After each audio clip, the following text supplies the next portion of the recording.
ये कैसी आजमाइश है मेरी। जब मेरी बेटी दिलान को मुझसे छीना गया, अगर उस वक्त मेरे पास आज जैसी ताकत होती तो सब कुछ मुख्तलिफ होता। पहले जब मैंने ये बात कही थी तो आपने इनकार कर दिया था, लेकिन मैं समझती हूँ कि दिलान काराबी के लिए आपकी हमदर्दी की वजह यह है कि वो दरअसल आपकी वही खोई हुई बेटी दिलान है।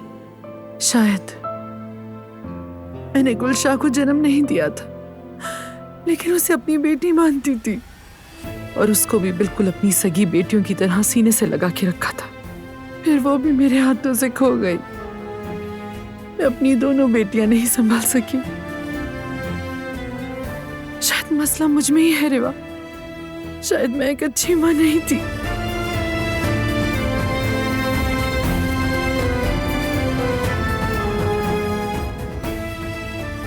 हर चीज मौजूद है यहाँ, सिवाय एक चीज के। सिर्फ वही मालूमात नहीं है। क्या करना है मैं जानती हूँ।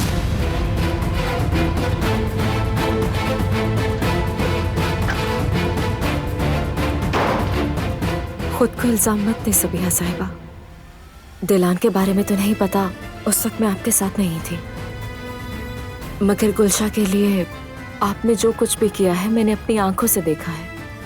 कुछ नहीं किया मैंने, कुछ भी नहीं। बारान काराबे को नहीं रोक सकी मैं। बारान काराबे ने जिंदगी बर्बाद कर दी मेरी रिवा।